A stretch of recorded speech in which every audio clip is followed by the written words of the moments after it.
हिमाचल प्रदेशआव थाद'नाय गैयै अखा हानायजों फिन आरोबाव गोबां न' बां आरो सुबुंनि जिउ खहा।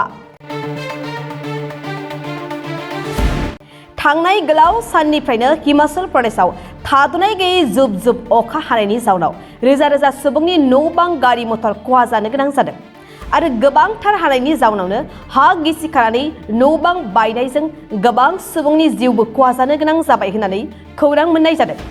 थाद'नाय गैयै अखा हानायनि जाउनावनो मन्दिर मस्जिद गिर्जा न'फोराबो दैयाव गोजावलांदों आरो हिमाचल रायजोनि गोबां सुबुंफ्रा न' बां गैजायै थासारियाव गोग्लैनो गोनां जादों।